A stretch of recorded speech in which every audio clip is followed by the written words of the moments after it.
di dalam jadwal yang awal itu tidak ini ya, bukan hingga saya yang membawakan mata kuliah ini. Baik, sebelum kita mulai, judulnya adalah Ekonomi Makro Islam.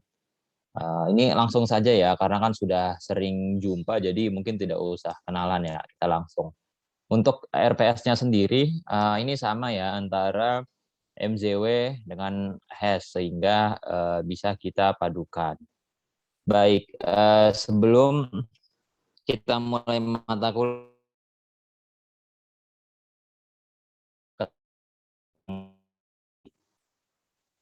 ini RPS-nya apa? Makro. Kalau Anda lihat seperti ini, sudah lihat ininya belum? RPS-nya belum ya? Sudah, Pak. Oh, sudah. Apa yang Anda ketahui tentang ekonomi makro? Makro, produksi agregat, tabungan investasi, efek multiplier, agregat demand, agregat supply uang, pengangguran, kurva ISLM, kebijakan fiskal, moneter, perdagangan luar negeri, krisis ekonomi, krisis keuangan. Apa yang Anda ketahui? Sebelumnya kan sudah belajar ekonomi mikro. Nah, bedanya mikro dengan makro apa?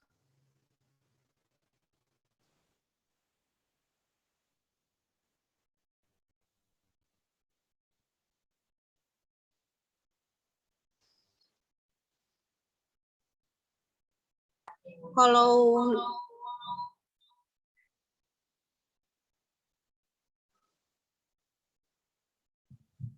kalau makro membahas tentang wilayah bukan, Pak? Wilayah, terus? Negara keseluruhan, ada sangkut paut sama Ya, government. Kalau mikro individu, ya, lebih ke kayak teori harga, teori gitu ya. Kalau oke. makro lebih besar.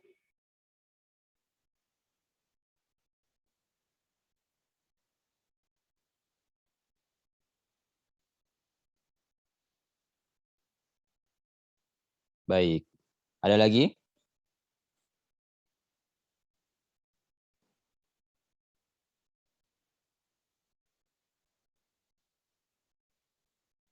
Nah, baik, tadi untuk mikro sendiri memang itu adalah yang menangkap atau mengcapture sikap individu ya terhadap bagaimana dia responnya terhadap kegiatan ekonomi. Jadi misalnya kita ya mau memproduksi barang, baik itu misalnya mau mengkonsumsi barang, mendistribusi barang sebagai pelaku ekonominya. Jadi misalnya kita itu sebagai konsumen atau sebagai pelaku usaha, baik pelaku usaha UMKM atau pelaku usahanya adalah bisnis ya yang besar sekalipun itu tetap namanya ekonomi mikro. Sementara kalau makro itu ya urusannya pemerintah itu. Artinya kalau misalnya dilihat bagaimana pemerintah mengatasi pengangguran, bagaimana pemerintah itu mengatasi inflasi, bagaimana untuk pertumbuhan ekonomi jalan terus dan seterusnya. Nah, ini silabus-silabus yang akan kita pelajari. Yang pertama, mungkin hari ini pengantar ya, ruang lingkup, pengertian dan tujuan ekonomi makro Islam. Kemudian kedua, produksi agregat dan produktivitas. Ketiga, tabungan dan investasi dalam perspektif Islam. Ini tabungan dan investasi adalah tabungan yang nasional ya, bukan tabungan kita secara individu. Kemudian nanti efek multiplier juga dipelajari, agregat demand, agregat supply, uang dan inflasi, inflasi atau kenaikan harga-harga, pengangguran dan siklus bisnis. Kemudian nomor 9 kurva IS, investasi dan saving, kemudian 10 kurva LM, labor and money, kemudian yang ke-11 kebijakan fiskal, 12 kebijakan putus ya. Loh? Oh, masih. Oke, kemudian nomor 11 itu kebijakan fiskal. Kebijakan fiskal itu jadi kebijakan yang biasanya diambil oleh Kementerian Keuangan ya untuk mengatur pengeluaran pemasukan pemerintah.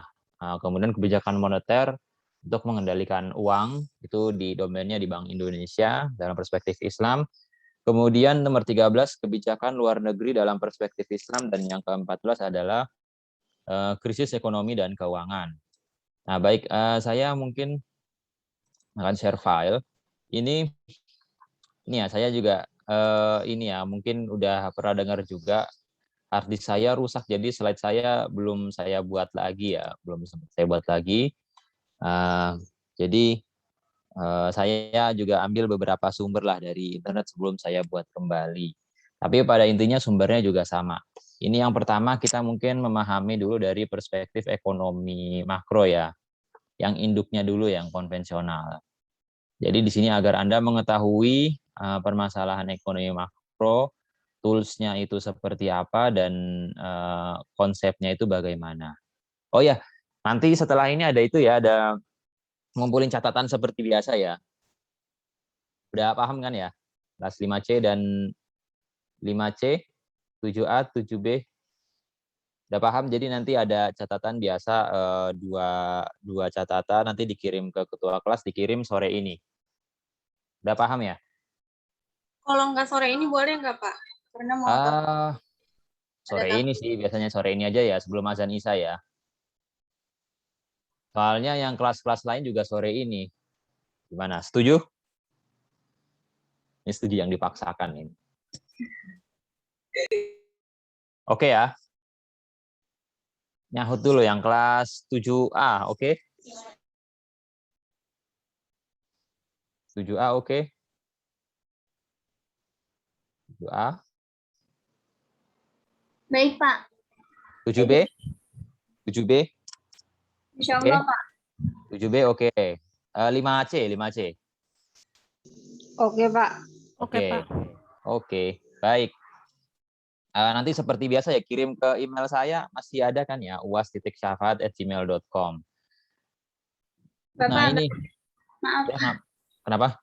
Berarti untuk minggu depan juga hari Jumat ya, Pak? Terakhir. Minggu depan bukannya jadinya hari Selasa atau hari Rabu ya? Selasa jam pertama. Selasa jam pertama, Pak. Selasa jam pertama kan? Resumnya? Kalau, Jumat. Resumnya hari Jumat, Pak. Resumnya sore ini. Oh ya udah. Baik, Pak. Sambil nyatet aja, jadi biar langsung dikirim. Ya. Jadi biar ini ya, nggak bengong kan pas lagi ngejelasin. Jadi sambil nyatet gitu kan, nanti setelah itu di catatannya misalnya masih belum rapi, sudah rapi dirapikan lagi, ya mungkin 15-20 menit ya, habis itu kirim. Selesai kan, tinggal nanti siang juga bisa nanti dikirim sama ketua kelasnya. Jadi ketua kelasnya kalau misalnya ada yang sore ini ya, sampai azan Isya nanti ada yang masih belum ngirim, udah tinggalin aja, yang ini aja, jalan aja. Nanti kita biasa, karena itu saya anggap sebagai UTS ya, catatan itu sebagai UTS, nilai UTS-nya. Jadi itu sampai Anda buat sampai akhir UAS, itu saya anggap sebagai UTS, sehingga di pembelajaran online ini ya UTS-nya ya itu, nyatet itu. Oke, tadi sampai mana kita ya? Important issues. Oke, jadi gini. Apa saja isu-isu? Jangan ini dulu deh ya. Ini biar lebih terstruktur kenapa bisa lahir.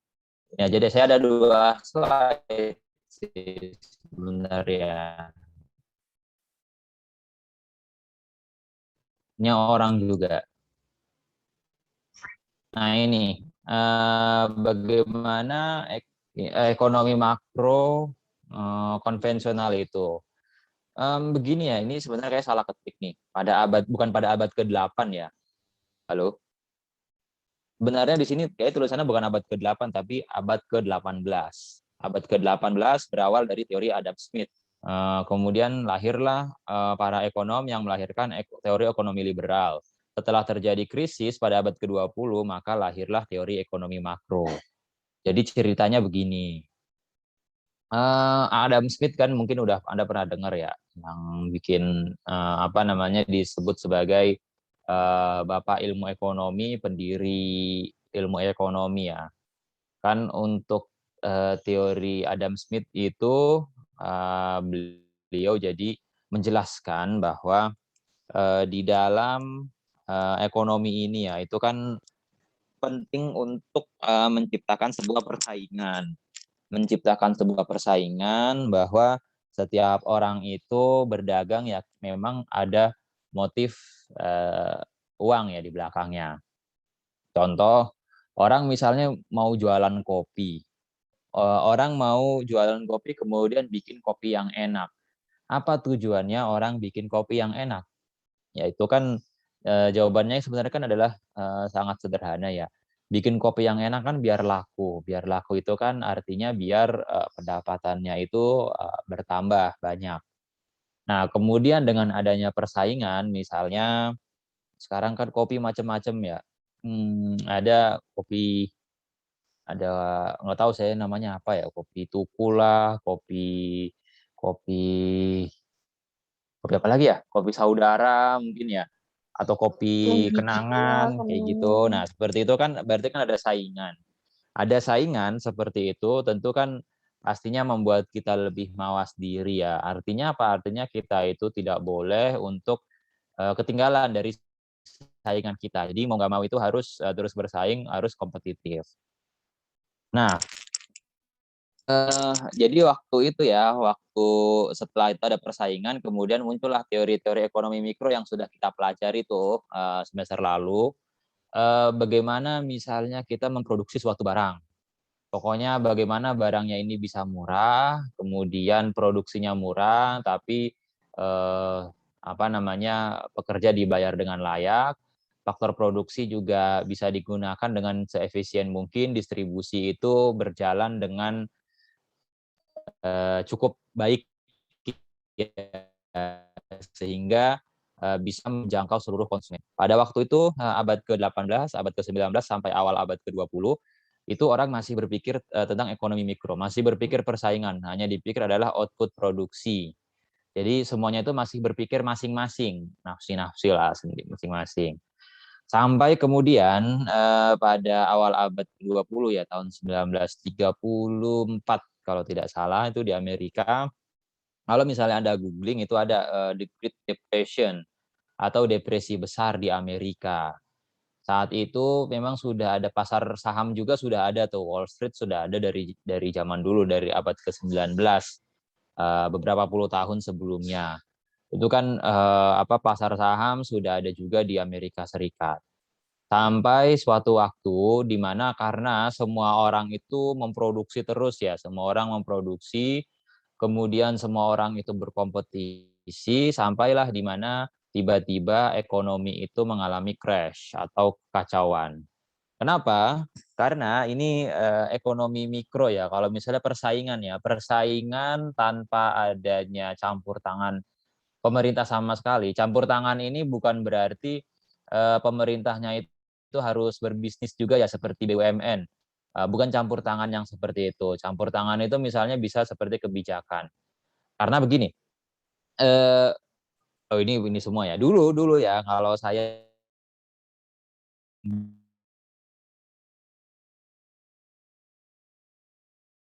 jadi kalau main bola ya udah main bola aja, kalah menang ya kalau misalnya terjadi pelanggaran atau terjadi kontroversi ya misalnya bolanya itu masuk atau tidak itu diselesaikan aja oleh dua belah pihak. Jadi tidak ada pihak yang menengahi ya, nggak ada wasit. Kalau tidak ada wasit seperti itu, kalau misalnya semuanya itu egonya itu dikedepankan, apa yang terjadi biasanya kalau anak kecil dulu ya main bola gitu kan nggak ada wasit, kalau tidak ada halo halo tes tes Iya, Pak. ya Pak, suara saya nggak putus kan ya? enggak. Apa? Oh enggak ya, oke. Saya soalnya tiba-tiba hilang ininya, yang daftar pesertanya jadi itu ya. Jadi kalau misalnya anak kecil itu tidak ada yang mau ngalah kan karena tidak ada wasit, ujung-ujungnya apa? Ujung-ujungnya ya berantem, berkelahi, akhirnya permainan bubar. Jadi tidak bisa dilanjutkan lagi permainan bolanya. Nah, pemerintah ya di sini itu yang harus ada pihak ya kalau dalam ekonomi itu yang bertindak sebagai wasit agar tidak ada pihak yang dizolimi dan agar tidak ada pihak yang menzolimi. Agar misalnya hak-hak dari setiap entitas atau setiap individu itu terjamin, agar lingkungan pun juga lebih terjamin. Nah, pada waktu itu ya udah dibiarin aja mau kemana sampai pada akhirnya kemudian lah di tahun 1934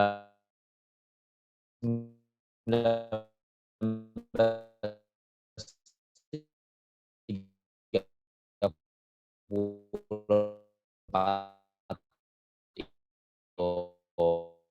Campur tangannya itu apa? Bukan berarti campur tangannya itu dia harus berbisnis juga. Tapi pemerintah itu harus ada kebijakan, kebijakannya itu harus terlihat. Dia harus jadi wasit. Kenapa harus jadi wasit? Jamin agar persaingan itu tetap adil. Namanya persaingan ya, kalau misalnya di dalam permainan sepak bola kan bisa aja ya misalnya menghalalkan segala cara. Jadi kalau menghalalkan segala cara misalnya ya pelanggarannya dibuat suka-suka, kemudian nggak ada yang ngatur, itu kan jadi susah. Sementara kalau misalnya ada wasitnya ya kalau ada wasitnya tentu ini akan lebih lebih lebih adil ya atau lebih lebih setara dibandingkan misalnya tidak ada wasit. Nah, pemerintah di sini bertindak sebagai wasitnya yang mengawasi agar persaingan pasar itu bersaing bisa berjalan dengan adil.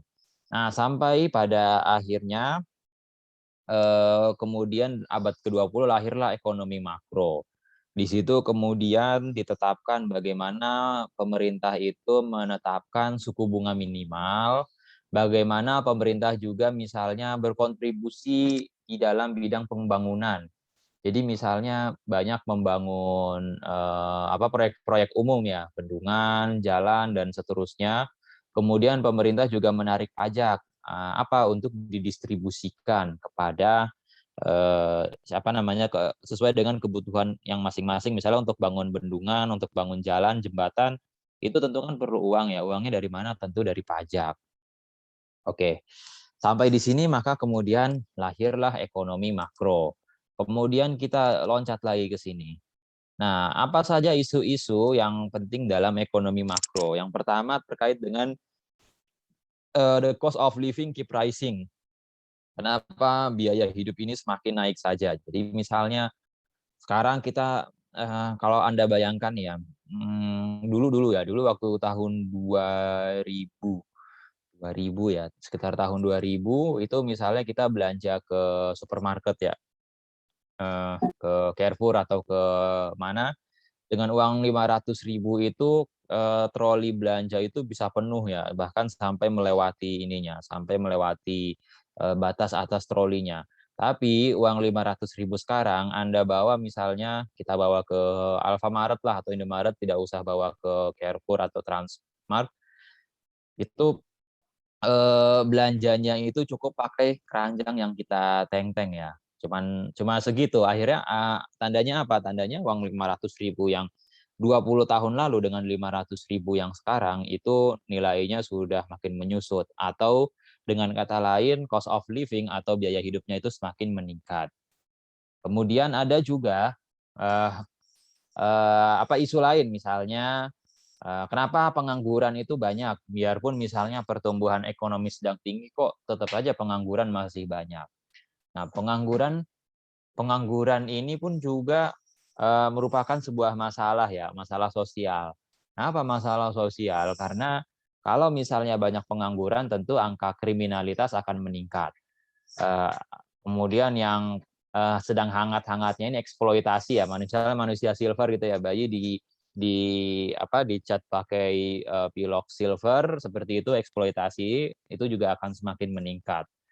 Nah, ini juga bahkan misalnya ekonomi sedang booming pun ada pengangguran juga.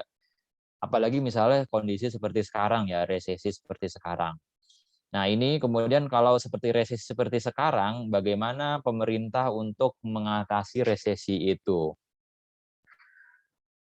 Kemudian kalau misalnya budget defisit seperti sekarang ya, apalagi waktu penanganan COVID itu budget defisitnya itu sampai sangat besar ya, sampai 1.000 triliun, itu juga ngambilnya kan dari utang ya, utang pun juga harus dibayar. Bayarnya oleh kita, oleh pajak-pajak kita. Maka sekarang dicarilah pajak-pajak untuk membayar utang. Ini yang bikin orang Amerika ya. Kenapa Amerika itu yang kedua di sini punya defisit perdagangan yang besar. Indonesia dulu sebelum adanya pandemi juga punya defisit perdagangan yang besar. Jadi kalau defisit perdagangan itu begini, kita itu lebih banyak impor daripada ekspor. Artinya apa? Artinya kita tekor ya. Kalau misalnya tekor seperti itu, tentu dampaknya apa? Dampaknya rupiah seperti sekarang. Sudah lebih dari 5 tahun rupiah itu tidak pernah geser atau tidak pernah menyentuh angka 12.000. 13.000 itu nggak tahu ya, kayaknya sih pernah tapi tidak lama ya. Biasanya 14.000, 13.000 ya seperti sekarang ya. Kemudian kenapa banyak sekali negara yang miskin dan apa saja yang policies might help, kebijakan yang dapat membantu untuk mengurangi kemiskinan. Ya mungkin termasuk Indonesia juga ya yang masih bergelut dengan ini. Nah, yang dipelajari ya di dalam ekonomi makro adalah 3 hal ini, real GDP atau gross domestic product atau produk domestik bruto. Apa itu produk domestik bruto? Itu adalah barang dan jasa yang seluruh barang dan jasa yang dihasilkan oleh penduduk yang tinggal dalam suatu negara. Jadi misal ya, ini pendapatan juga bisa juga sih of everyone, real GDP, pendapatan yang diterima atau barang jasa yang di barang dan jasa yang dihasilkan oleh penduduk negara. Pendapatannya ya Pak, untuk bahasa singkatnya adalah pendapatannya, pendapatan kita. Jadi nanti akan kita pelajari lebih lanjut ya terkait dengan GDP ini seperti apa. Kemudian inflation rate atau inflasi, seberapa jauh inflasi atau kenaikan harga-harga. Kemudian yang ketiga adalah pengangguran atau tingkat pengangguran. Ini sekedar gambaran pertumbuhan ekonomi Indonesia hingga triwulan 2 2020 ya sampai tahun lalu. Kalau sekarang sudah cukup positif, kita 2 kali mengalami pertumbuhan negatif ya, 3 periode, 3 kuartal atau 3 triwulan untuk pertumbuhannya minus itu. Namun sekarang sudah cukup positif ya, sudah di atas 0, artinya sudah kembali karena COVID juga sudah bisa mulai teratasi, banyak juga dari kita yang sudah divaksin, dan banyak juga yang sudah kena COVID ya, jadi sudah dapat kekebalan juga. Kemudian mungkin orang juga sudah mulai jenuh juga ya dengan COVID ya. Jadi ekonomi juga sudah mulai bergerak. Nah, bisa dilihat di sini waktu dari 2018 pertumbuhannya itu ya selalu di atas 5%, kemudian turun terus di tahun 2019 hingga di tahun 2020 itu menjadi minus. Nah, ada memang ya data ini kan data ya, data kalau namanya ini kan dijalankan oleh pemerintah ekonomi makro ini. Kadang data ini sering dipolitisasi, seperti apa? Misalnya seperti ini. Di kita ya dulu waktu triwulan 2 2020 itu minusnya sampai minus 5,32%. Nah, sementara ambil contoh negara lain, misalnya Amerika Serikat. Mereka itu minusnya pas di periode yang sama adalah 17%. Artinya lebih terpukul kalau dilihat dari angka lebih terpukul di Amerika Serikat daripada di Indonesia. Kemudian saat itu banyak dari pejabat itu mempolitisasi, membangga-banggakan bahwa Indonesia ini masih cukup baik daripada negara lain karena minusnya hanya 5,32. Negara lain misalnya Amerika itu minusnya 17%. Oke, kita kembali lagi kepada fakta yang terjadi di lapangan. Faktanya Indonesia negara berkembang sementara Amerika Serikat negara maju. Fakta yang lain lagi ya, kalau misalnya di masyarakat kita ya, pendapatan itu 90% habis untuk kebutuhan primer, untuk konsumsi. Habis untuk makan, untuk biaya transportasi, untuk pendidikan, untuk biaya misalnya sewa rumah lah atau kebutuhan primer lainnya. Jadi 90 sampai mungkin 100% ya, sampai mentok di situ. Jadi di Indonesia itu misalnya dapat penghasilan ya, penghasilan itu hampir seluruhnya itu habis untuk dikonsumsi, untuk kebutuhan primer. Jadi tidak usah mikir misalnya buat jalan-jalan ya, jalan-jalan atau untuk refreshing atau kemana, untuk nabung saja mungkin itu susah. Atau untuk makan saja mungkin susah. Kemudian kita pindah kasus ke negara lain, misalnya di Amerika sana. Kalau kita bandingkan ya, di sana itu kebutuhan misalnya untuk makan, untuk transportasi, itu proporsinya rendah dibandingkan dengan di kita. Mungkin ya mereka itu untuk kebutuhan makan, kesehatan, itu hanya menghabiskan 20-30% dari pendapatan mereka. Nah, 70%-nya untuk apa? 70%-nya biasa mereka gunakan untuk misalnya jalan-jalan, kemudian beli gadget baru, beli kendaraan baru, atau kebutuhan-kebutuhan yang sifatnya tersier. Artinya kalau misalnya di Amerika ada pengurangan pertumbuhan ekonomi misalnya sebesar 17%, ya itu tidak masalah. Kenapa? Karena mungkin mereka ya nahan untuk tidak jalan-jalan dulu, mereka nahan untuk tidak beli kendaraan baru, menahan untuk tidak merenov rumah dan lain sebagainya. Di kita ya Indonesia kalau bisa pertumbuhan itu tidak boleh minus. Kenapa? Karena kalau minus saja, minus ya udah selesai. Artinya harus banyak keluarga-keluarga di Indonesia itu harus puasa. Sehingga di sini kita harus wise melihatnya, harus tidak bisa dibandingkan apple to apple ya, seperti itu hanya dilihat dari angka. Kalau mau perbandingan di Indonesia jangan bandingin sama yang negara yang di Amerika sana, bandingin misalnya negara yang sana seperti Filipina, Bangladesh, Pakistan. Nah, itu baru bisa untuk diperbandingkan. Kalau misalnya ke sana ya jauh lah. Itu kan ya namanya juga mainan politisi ya, bisa di seolah-olah programnya seolah-olah mereka kan berhasil. Ya, jadi harus cermat juga kita untuk melihatnya. Nah, tapi sayangnya saat rebound kembali ya, kalau nggak salah itu kita itu minus 5%, kemudian Filipina itu minusnya 10%. Nah, saat kembali lagi 1 tahun kemudian, kita itu bisa plus 4%. Filipina itu plusnya itu sampai 8%. Artinya recovery-nya ternyata lebih cepat yang di Filipina daripada di kita. Tapi melihat fakta seperti itu, politisi kita tidak berbicara tentang itu kan, tentang kondisi seperti itu. Nggak lihat lagi yang di Filipina. Pokoknya kalau misalnya dibilang indikatornya berhasil atau tidak ya, itu dicari negara mana yang paling jelek. Dicari mana negara yang paling jelek untuk menunjukkan bahwa kita itu berhasil. Ya itu, jadi harus cermat adanya. Kemudian ini inflasi. Nah, inflasi dulu-dulu ya tahun 2010 tahun yang lalu itu cukup tinggi ya, ada sampai 6%, bahkan sempat 8%. Ini kalau nggak salah waktu BBM naik ya.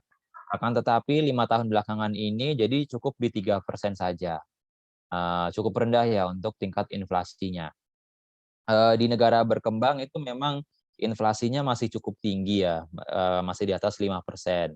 Akan tetapi sekarang juga sudah berhasil ditekan ke angka 3%. Kalau di negara-negara maju, misalnya di Jepang atau Amerika Serikat itu atau Australia lah ya, inflasinya itu ya tidak paling tinggi itu cuma 1%-an. 1%, kadang tidak sampai 1%. Artinya harga itu sudah mulai stabil dan bisa untuk dikendalikan. Ini pengangguran kalau dilihat memang trennya itu menurun ya dari tahun 2010. Akan tetapi meningkat lagi ya, meningkat tajam lagi di tahun 2020. Kenapa? Karena bisa jadi ini karena adanya COVID-19. Jadi meningkat lagi seperti dulu waktu di tahun 2011.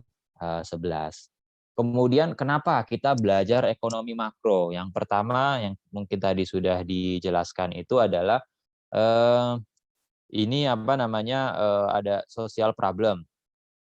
Ada social problem,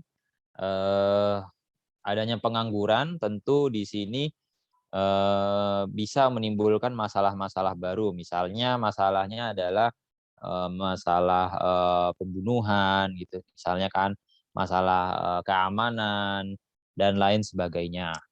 Kemudian nah, ini kondisi makroekonomi ini akan berpengaruh terhadap kesejahteraan kita semua. Karena begini, dengan adanya Perpres sekarang itu ya, yang tentang UMR lah, gampangnya UMR. Untuk kenaikan UMR, kalau dulu itu kan harus setiap tahun itu harus ada rapat ya antara buruh dengan pengusaha untuk menentukan berapa maksimal UMR. Jadi serikat buruh, serikat pengusaha dengan pemerintah daerah itu diskusi berapa UMR yang pas. Akan tetapi sekarang dengan adanya Perpres nomor berapa saya lupa. Jadi formula untuk menentukan kenaikan UMR itu adalah pertumbuhan ekonomi ditambah inflasi. Jadi misalnya pertumbuhan ekonominya itu hanya 1%, inflasinya misalnya anggaplah stabil terus ya 3%. Berarti 1 tambah 3 hanya bertambah 4%.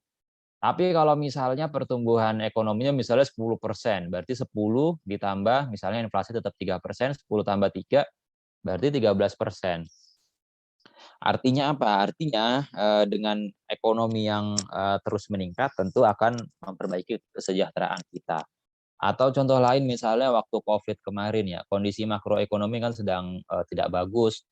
Kenapa? Karena banyak usaha ditutup. Banyak usaha ditutup artinya apa? Banyak pengangguran. Itu pun juga mempengaruhi kondisi kita.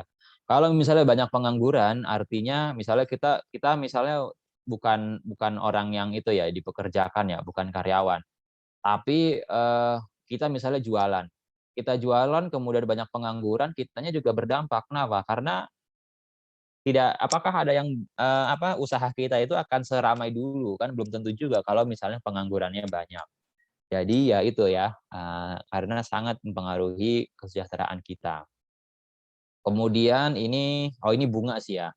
Ini terkait dengan misalnya kalau kondisi suku bunga ya, kalau ekonomi konvensional sekarang ya iya masih pakai bunga mempengaruhi kesejahteraan juga. Karena semakin tinggi misalnya bunganya ya semakin banyak kita untuk membayar. Inflasi juga ini akan berpengaruh, ini kepada politik sih. Kalau misalnya kondisi politik misalnya sedang stabil ya, kondisi politik sedang stabil, biasanya presiden yang saat itu masih menjabat itu akan terpilih kembali. Contohnya waktu dulu Presiden Soeharto, kenapa dulu Presiden Soeharto ya, ini terlepas dari politik atau segala macam, dari tahun misalnya 66 ya, 66 berkuasa, kemudian beliau itu lancar sampai di tahun 98. Kenapa baru 98 tumbang? 98 tumbang itu ya salah satunya karena adanya krisis keuangan ya, krisis ekonomi dan krisis keuangan, ekonomi tidak stabil sehingga akhirnya tumbang. Karena masyarakat itu sudah pusing dengan masalah hidup ya, jadi ya udah ditumbangkan akhirnya. Akhirnya tidak dilanjutkan kekuasaannya. Nah, dulu selama 30 tahun lanjut. Kenapa? Karena waktu itu memang masih stabil kondisi ekonomi sehingga mungkin biarpun misalnya kasus politik terus berjalan tapi ya ekonomi ya yang penting bisa stabil sampai akhirnya terpilih terus. Itu berpengaruh memang kepada kondisi politik. Nah, ini oke, kita loncat lagi ke slide yang lain.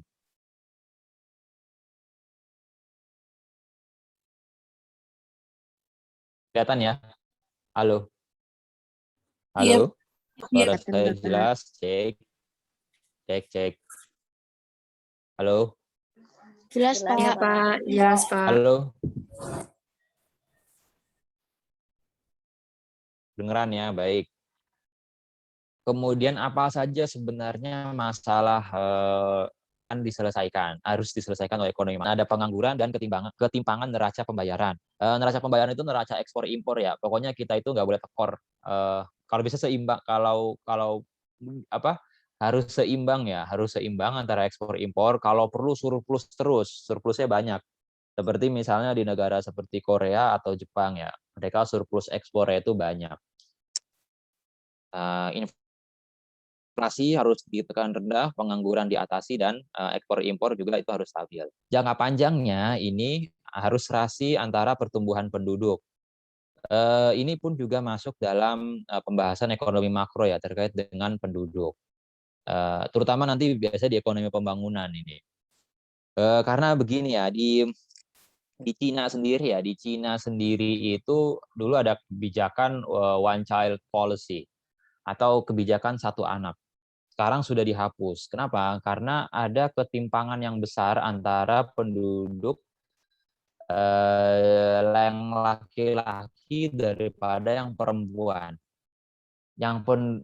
Jadi ada ketimpangan artinya begini, penduduk laki-laki itu jumlahnya lebih banyak di Cina. Kenapa? Karena dengan kebijakan one child policy atau kebijakan satu anak, kalau misalnya anaknya itu dulu ya itu perempuan, itu biasanya diaborsi. Kenapa? Karena biasanya yang anak laki-laki itu diharapkan untuk meneruskan nama keluarga. Akhirnya praktek itu berlangsung selama puluhan tahun sehingga terjadilah ketimpangan ya, anak laki-laki itu jauh lebih banyak. Sehingga ada 150 juta ya, 150 juta orang laki-laki itu yang terancam menjadi bujang bujang lapuk ya istilahnya ya, menjadi bujang jomblo seumur hidup. Nah, jadi akhirnya apa? Akhirnya di sana sangat timpang, kemudian juga ini sangat berpengaruh terhadap kebijakan penduduknya. Akhirnya sampai sekarang, akhirnya baru-baru ini kebijakan one child policy ini dihapus. Akhirnya disuruhlah buat diminta untuk punya anak. Mau misalnya anaknya 2, anaknya 3, dan seterusnya silahkan. Akan tetapi masyarakat itu sudah terlanjur mikir bahwa punya anak itu ya bukan sesuatu yang mudah ya, pasti sesuatu yang sulit. Nah, sekarang ini jadi belum terpecahkan lah masalah itu. Jadi menjadi isu ya, isu yang sangat besar di negara Cina sendiri. Atau ada misalnya kalau di negara lain yang lebih maju seperti Korea atau di Jepang ya, Korea dan Jepang, negara Asia dan juga mungkin beberapa negara Eropa lainnya. Di negara Korea dan Jepang itu mereka itu ingin menikahnya itu ya umur-umur menjelang umur 40 ya. Dan punya anak pun juga ada yang tidak ingin punya anak, ada yang punya anak ya hanya 1, ada yang hanya 2, ya itu tidak masalah sih sebenarnya. Tapi banyak juga yang memutuskan untuk tidak memiliki anak. Nah, akhirnya ketimpangan seperti itu nantinya menyebabkan ini ya, jumlah penduduk yang tua itu lebih banyak daripada jumlah penduduk yang muda. Nah, kondisi ini pun juga banyak dirisaukan juga lah oleh pemerintah Korea dan pemerintah Jepang. Karena kalau misalnya penduduknya habis, nanti siapa yang akan meneruskan estafet kepemimpinan. Dan timpangnya penduduk ini, jadi angka kelahiran bayi sangat rendah sehingga pertumbuhannya itu ya tidak bisa dijaga. Jadi repot juga kalau misalnya terlalu banyak orang tua, sementara yang masih muda juga sedikit. Kemudian celakanya lagi yang di Korea dan Jepang itu mereka kebijakan imigrasinya pun juga sangat ketat ya. Jadi mereka itu tidak mau menerima imigran kalau bukan berasal dari suku yang sama, suku Korea atau suku Jepang lah. Jadi kalau bukan mereka ya mereka nggak mau. Beda kalau misalnya di negara Eropa, mereka menghadapi masalah yang sama ya, tapi mereka itu masih sedikit welcome dengan imigran ya, menerima imigran bahkan dari suku yang lain ya tidak masalah, meskipun memang dari golongan yang kanan ya, golongan konservatif, ultranasionalis itu menolak adanya imigrasi seperti itu. Tapi paling tidak itu sudah ada perbedaan kebijakan di situ, sehingga yang di Eropa itu sudah teratasi ya tenaga kerjanya untuk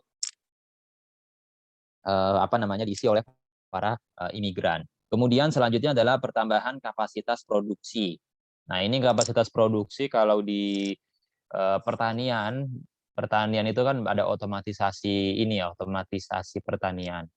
Jadi di dalam kita untuk memproduksi misalnya hasil tani,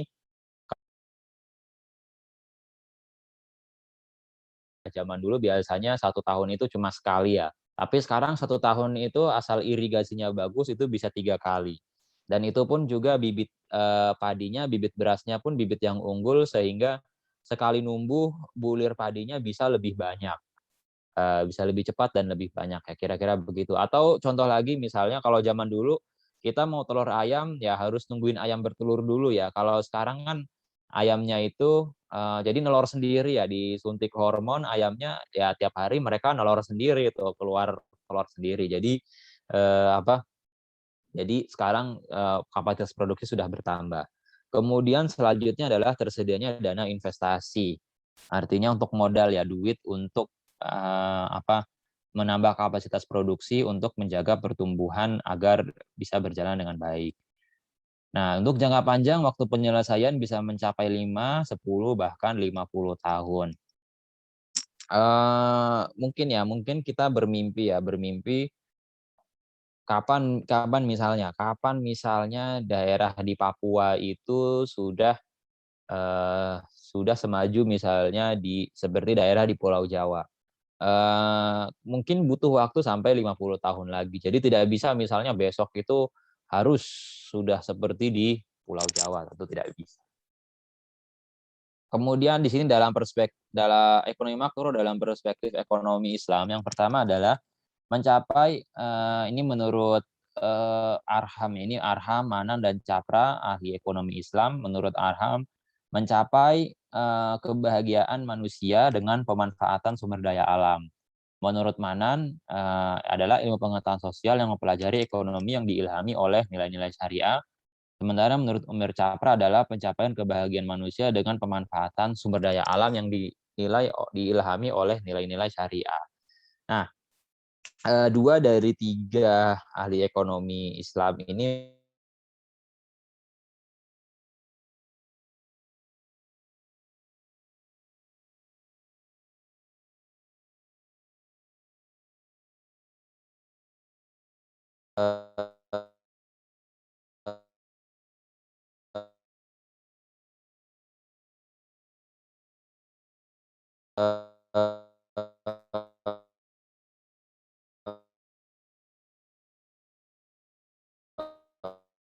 fiskal di situ ya, ada keuangan dan pajak, kemudian pengeluaran negara yang diatur, dan pendirian Baitul Mal. Terutama sebenarnya adalah pendirian Baitul Mal ini. Saat Khalifah Abu Bakar di sini menerapkan ketelitian dalam pembagian zakat, kemudian kebijakan anggaran yang seimbang.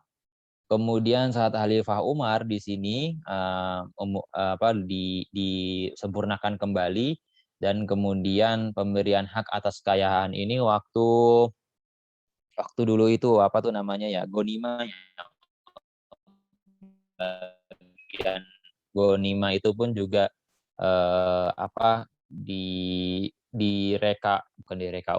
diredistribusikan itu. Kemudian saat Khalifah Utsman, di mana di sini wilayah yang semakin luas dan semakin rumit sistem perekonomiannya. Pada saat Khalifah Ali ada pendistribusian seluruh dana Baitul Mal, kemudian pencetakan uang atas nama pemerintah Islam. Nah, kemudian bagaimana bentuk dari kegiatan ekonomi makro Islam sendiri? Yang pertama di sini dari kelompok pemerintah menarik pajak ya, menarik pajak dengan perilaku ihsan. Artinya ya pajak yang dipungut itu tentu adalah pajak yang memang amanah ya untuk digunakan. Jadi tidak dikorupsi dan memang digunakan untuk keperluan yang sudah dimaksud ya. Jadi tidak ada fee dan lain segala macam. Kemudian membelanjakan anggaran dengan prinsip tidak berlebihan dan sesuai kebutuhan. Ya, kalau misalnya memang ada kebutuhannya misalnya untuk bangun jalan, ya bangun jalan. Jangan misalnya kebutuhannya itu ya untuk konser dan sebagainya. Jadi harus sesuai dengan kebutuhan. Kemudian meminjam uang atau mengutang uang ya. Ini sudah dilakukan juga ya dengan adanya penerbitan sukuk, obligasi negara. Jadi negara itu ngutang. Ada obligasi, mungkin Anda pernah belajar yang pasar modal. Obligasi itu jadi surat utang yang diterbitkan. Obligasi negara, surat utang yang diterbitkan oleh negara. Obligasi atau surat utang yang diterbitkan oleh negara dengan prinsip syariah namanya itu sukuk. Nah, sukuk ini nanti dijual kepada siapa? Biasanya dia dilelang tuh sukuk. Bisa kepada penduduk Indonesia, bisa kepada penduduk di luar Indonesia. Pokoknya siapa yang mau ngambil surat utangnya, itu obligasi. Kemudian pemerintah bayarnya dari mana? Pemerintah bayarnya dari uang rakyat juga. Uang rakyat dari hasil pajak. Jadi misalnya sekarang utang pemerintah itu sudah berapa ribu triliun ya, yang bayar ya kita dari pajak kita. Kita misalnya belanja di Indomaret, Alfamart bayar pajak. Kita makan di restoran bayar pajak. Tiap tahun, perpanjang STNK bayar pajak. Kemudian apalagi banyak ya, kita misalnya dapat honor bayar pajak, ada usaha bayar pajak juga. Jadi, itulah yang kita itu yang sumber penerimaan pajaknya. Kemudian menyewa tenaga kerja yang berkualitas dan misalnya untuk kelompok negara lain menggunakan LC ekspor impor dengan prinsip syariah untuk ekspor impor ya. Baik, mungkin, sekian ya dari saya. Jika ada pertanyaan silahkan.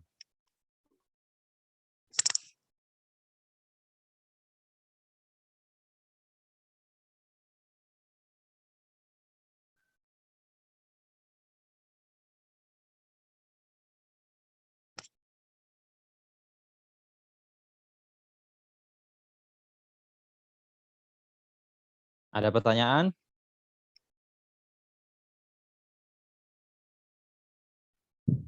Bapak, saya mau bertanya. Silahkan. Eh, Waktu itu kan saya pernah lihat di IG ya, Pak. Jadi gajinya DPR itu dari hasil pajak gitu. Dan Pasti. itu gajinya tidak wajar. Bagaimana menurut Bapak? Tidak wajar maksudnya apa tidak wajar Ya, ini? tidak wajar tuh sampai ratusan juta bahkan miliaran. Terima kasih.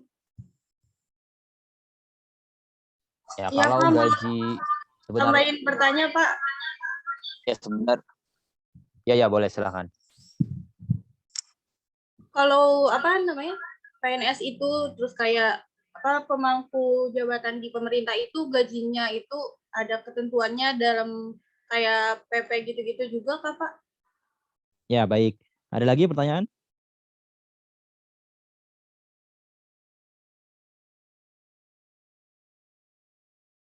Baik, pertanyaannya kan tentang gaji ya. Nah, sebenarnya kalau misalnya dilihat ya dari sisi gaji ya. Gaji sendiri kalau nggak salah itu anggota DPR, kalau nggak salah ya, gaji itu 50 atau 60 juta ya. Kemudian tambah plus, plus, plus, plus, itu kan ada 100 juta per bulan ya mereka dapatnya. Kemudian kalau tidak salah itu ada namanya dana aspirasi ya, dana aspirasi yang itu sebenarnya buat operasional mereka ke daerah ya, untuk menangkap aspirasi masyarakat untuk dilaporkan kembali. Sebenarnya kalau kita meminjam prinsip ekonomi lagi ya, ekonomi mikro itu jadi tidak masalah misalnya pengeluaran untuk faktor produksi misalnya untuk gaji ya. Untuk gaji itu besar akan tetapi yang penting kinerjanya juga maksimal. Nah, yang dipermasalahkan adalah oke ya mungkin ngurusin ratusan juta orang di Indonesia itu kan bukan pekerjaan yang mudah. Jadi wajar saja misalnya gaji sebesar 100 juta seperti itu. Akan tetapi kalau sudah digaji misalnya ratusan juta per bulan, tapi kinerjanya ya seperti itu, nah tentu itu kan menjadi persoalan. Kalau misalnya anggota DPR-nya misalnya amanah gitu ya, mereka tidak korupsi, mereka betul-betul memperjuangkan rakyat, digaji segitu saya pikir mungkin tidak masalah. Tapi sudah diberikan gaji sebesar itu, tapi kok hasilnya mana? Jadi kan seolah-olah ya memang buang-buang uang rakyat ya.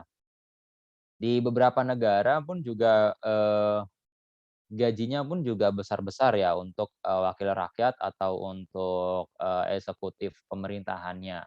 Tapi ya mereka memang, betul-betul bekerja secara profesional, tidak korupsi, memperjuangkan kepentingan dari pemilihnya. Jadi kalau misalnya pemilihnya itu, ada aspirasi mereka sampaikan lagi di DPR atau di DPRD. Beda kalau misalnya ya di Indonesia ya, ya beginilah kira-kira. Nah, sementara untuk gaji yang PNS sendiri memang setiap, unit ya, setiap unit atau setiap satuan kerja itu mereka punya peraturan masing-masing, ada peraturan masing-masingnya. Kemudian, kalau misalnya mereka, PNS itu misalnya buang-buang uang atau tidak, itu tergantung lagi sebenarnya, balik ke orangnya lagi, apakah memang, bekerjanya itu amanah atau tidak. Ya sama sih kalau bicara gaji kita misalnya, punya usaha, punya karyawan, tapi karyawannya itu kerjaannya cuma ngopi, kemudian cuma main HP dan lain sebagainya, padahal saat itu, saatnya dia bekerja. Nah, itu kan tentu juga tidak tidak ini juga ya, tidak produktif juga. Jadi saya rasa sih memang kalau untuk masalah gaji ini memang balik ke masing-masing lagi aja, dilihat, output-nya seperti apa. Ya gitu ya kira-kira. Yang lain ada lagi?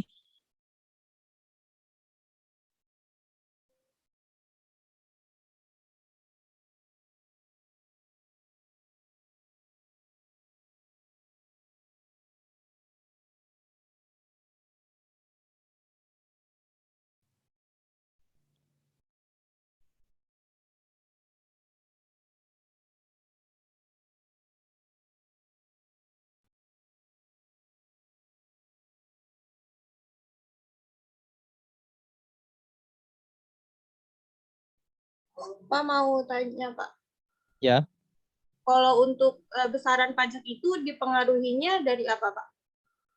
besaran pajak tergantung sih ada peraturannya. Maksudnya besaran pajak tarifnya atau penerimaannya?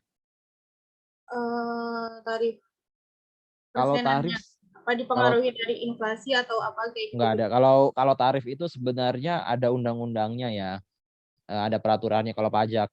Jadi ada undang-undangnya, ada peraturannya memang dari pemerintah. Apalagi kalau undang-undang itu kan sebenarnya itu harus itu dulu di apa namanya dirembukan dengan DPR. Kalau undang-undang kan bikin undang-undang tentu lebih susah ya karena harus berhubungan dengan DPR, harus ngelobi anggota-anggota dewan. Jadi tidak bisa dari pemerintah saja. Kalau ada juga sih beberapa peraturan ya tentang pajak, tapi itu biasanya peraturannya tentang itu aja, tentang penjelasan atas undang-undang. Itu sih. Jadi ya memang kalau tarifnya dari mana, besarannya dari mana memang ada undang-undangnya. Dan undang-undang pun juga biasanya ada naskah akademisnya ya untuk menganalisis berapa besaran pajak yang itu yang pas gitu.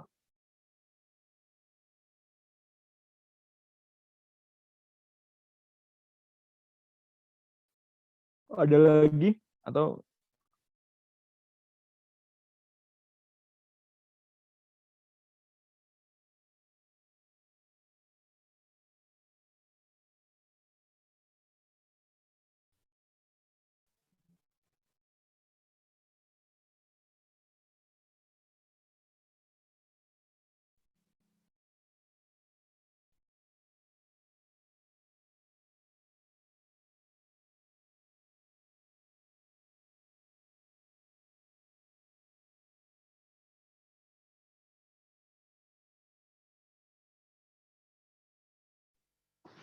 Saya mau bertanya Bapak.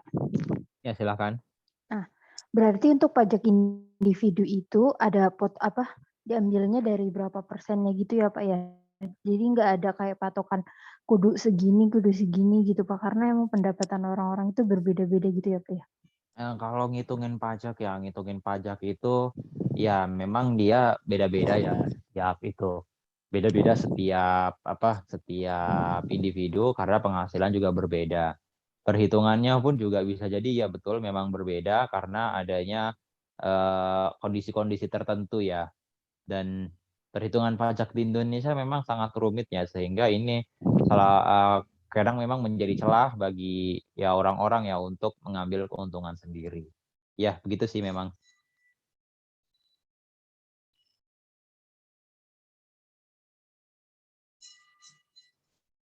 Pertanyaan lagi? Ada lagi yang lain?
Sepertinya sudah, Pak.